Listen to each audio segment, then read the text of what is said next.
जिस जगह पर हिंसा हुई थी ठीक उसी जगह पे बजरंग बली के साथ साथ अब भगवान देख रहे हैं भोलेनाथ का भी शिवलिंग देख पा रहे हैं यहाँ पे हम। 30 साल के बाद मंदिर को खोला गया और क्या जानकारी इस मंदिर के बारे में? अनामिका, देखो जिस तरह से कभी कभी आपने सुना होगा कि लोग आरोप लगाते हैं कि देश की या प्रदेश की डेमोग्राफी चेंज हो रही है, ये उसका सबसे बड़ा उदाहरण है। सोचिए कि अपने ही देश में, भारत में लगभग अगर हम 1978 की बात करें तो 45 साल बाद, चूंकि 78 के बाद आज 2024 है, 45 साल के बाद आज भगवान भोले शंकर की मंदिर स्वतः खुली है।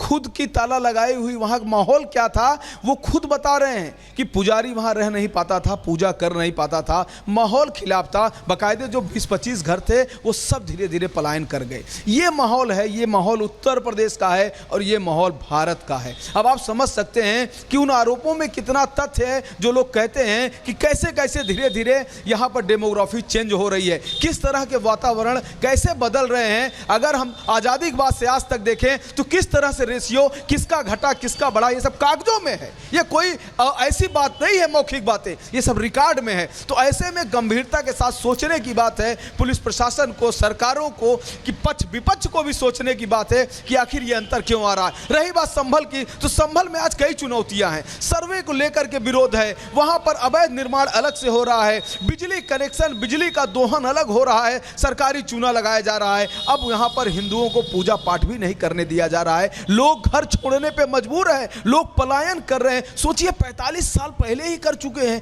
आज की क्या स्थिति होगी यह कहने वाली बात नहीं होगी। जो लोग वहां पर रह रहे हैं, जो लोग बचे हुए हैं, उसकी कल्पना वही कर सकते हैं। तो कहा जा सकता है कि इस पर अब समय आ गया है चिंतन करने की, सरकारों को इस पर नियम कानून बनाने की और लागू करने की। नहीं तो अगर यही बढ़ता रहा, ऐसे ही उनको अगर उनके हाल पे छोड़ दिया गया तो आने वाले समय में माहौल किस तरह का मिलेगा इसका कल्पना कोई नहीं कर सकता है। जी लेकिन राघवेंद्र, देखिए मंदिर का ताला खुलवाया जाना, हिंदुओं के चेहरे पर रौनक लौटाना, क्या यह माना जाए कि योगी सरकार में संभल की तस्वीरें अब धीरे धीरे बदलने लगी हैं? राघवेंद्र,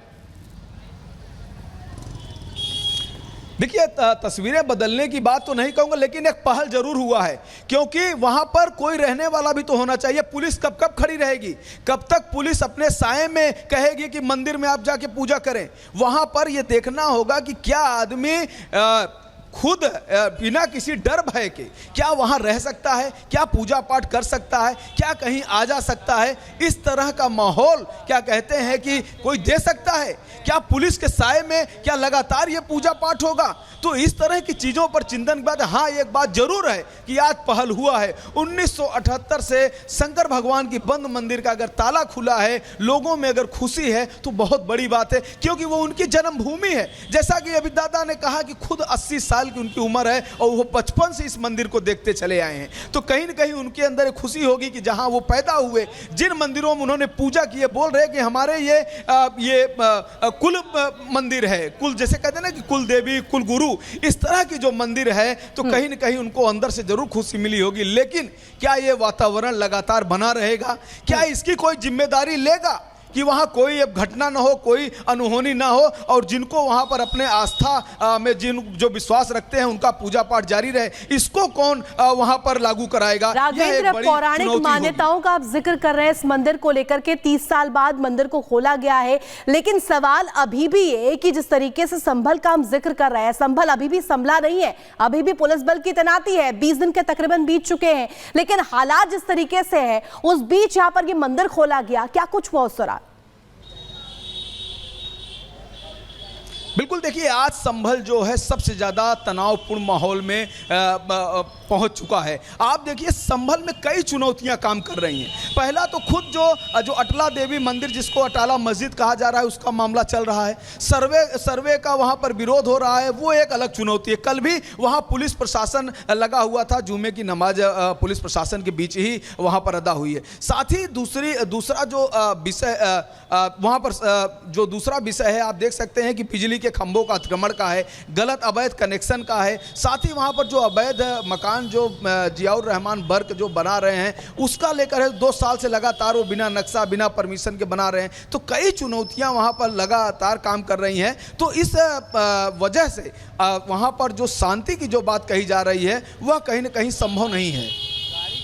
तो राघवेंद्र यहाँ पर अहम जानकारी दे रहे हैं। लेकिन राघवेंद्र, बड़ी बात यहाँ पर यह है कि जो संभल, जिस तरीके से अगर बात करें पिछले कुछ दिनों की, तो तनाव से यहाँ पर गुजरता रहा संभल, और संभलने की जब बारी आई तो यहाँ पर तनाव का माहौल अभी भी देखने को मिल रहा है। राजनीति जमकर हो रही है, आरोप प्रत्यारोप का दौर चल रहा है। लेकिन इस बीच बड़ी खबर, बड़ी बात, तस्वीर निकल के सामने तब आती है जब 30 साल पुराने मंदिर को यहाँ पर खोला जाता है। और ये मंदिर की खासियत तो बहुत सारी है, लेकिन एक खासियत ये भी है कि ये मंदिर उस जगह पे है जिस जगह पे हिंसा हुई थी बीते दिनों, यानी कि जो दंगे वाला इलाका था, उस इलाके में इस पौराणिक मंदिर को खोला गया है। जो वहां पे बुजुर्ग हैं जिन्होंने बचपन से इस मंदिर को देखा है, उनकी ओर से कहा जा रहा है दरअसल कि लोग डरे हुए थे, वो डरे हुए थे, लिहाजा अब तक आ नहीं पाए।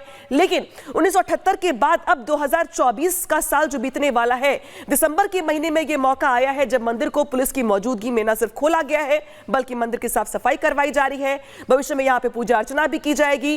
हालांकि जिस तरीके से संभल का माहौल देख पा रहे हैं बीते कुछ दिनों में, उसको लेकर के अभी फिलहाल जो तनाव बरकरार है, इस बीच मंदिर का खुलना अभी कौन सी नई तस्वीर पेश करता है संभल को लेकर के, ये देखने वाली बात होगी। लेकिन पुलिस की मौजूदगी में मंदिर में साफ सफाई का काम जारी है। शिवलिंग देख पा रहे होंगे आप, पीछे बजरंग बली को देख पा रहे होंगे आप।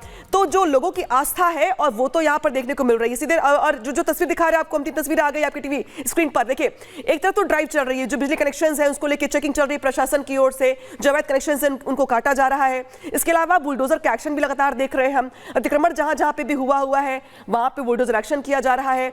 साथ ही जो बाहरी दंगाई पहुंचे थे यहां पर हिंसा करने के लिए, उनकी पहचान की जा रही सीसीटीवी फुटेज के जरिए और चुन की धरपकड़ की जा रही है। तो प्रशासन के एक्शन के साथ साथ यहां पर कार्रवाई लगातार जारी। सुनवाते हैं आपको।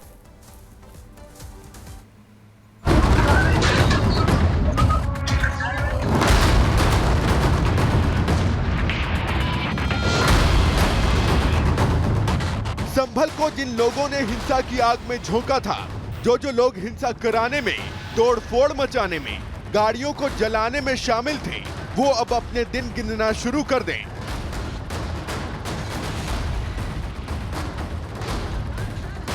कोई नहीं बचेगा, सबका नंबर आएगा। चाहे धरती के जिस कोने में जाकर दंगाई छिप जाएं, योगी की पुलिस आएगी, हर हाल में आएगी, उन्हें ढूंढते हुए आएगी और उठाकर वहीं ले जाएगी जहां उनकी सही जगह है, और वो है जेल। संभल पुलिस के हाथ अब ऐसी चिट्ठी लगी है जिससे पता चल गया है कि संभल के दंगाई कहां से आए थे, किसने भेजे थे और इन्होंने कैसे पूरा प्लान तैयार किया था। दंगाइयों का 24 नवंबर वाला एक प्लान हम आपको बताएंगे, एक साजिश का खुलासा करेंगे। लेकिन सबसे पहले आप इस चिट्ठी को देख लीजिए। देख लीजिए, ये वही चिट्ठी है जिसमें एक सबूत है, एक बात का जिक्र है कि दंगाई कैसे आए। देख लीजिए आप इस चिट्ठी को। अब इस चिट्ठी में क्या लिखा है वो भी हम आपको बता देते हैं। इस चिट्ठी में लिखा है, हापुड़ से, जो कि संभल से 102 किलोमीटर दूर पड़ता है, वहां से दंगा कराने के लिए लड़के बुलाए गए थे। आगे देखिए, इस चिट्ठी में लिखा है कि हापुड़ से एक दस्ता रात 3 बजे संभल के लिए निकला था, और जो लोग संभल के लिए निकले थे वो पिकअप गाड़ी में भरकर संभल आए थे, जिसमें से ज्यादातर 20 से 25 साल के लड़के थे। और इनका सरगना अनस पुत्र तहकीक को बताया गया है, और कहा जा रहा है कि अनस ही इस पूरे ग्रुप को लीड कर रहा था और लड़कों को संभल लेकर पहुंचा था। देखिए, इस चिट्ठी में आगे लिखा है कि इन्हीं लोगों ने संभल में हिंसा की, दंगा किया, और फिर ये पूरा ग्रुप रात के समय ही संभल से हापुड़ लौटा ताकि कोई उन्हें पहचान न पाए। चिट्ठी में यह भी लिखा है कि हापुड़ से जो लड़के संभल में हिंसा कराने के लिए गए थे, जब वो लौटे तो उनकी हापुड़ की मस्जिदों में तारीफ की गई। हिंसा में शामिल रहे अनस नाम के एक लड़के की तो कई मस्जिदों में तारीफ हुई है।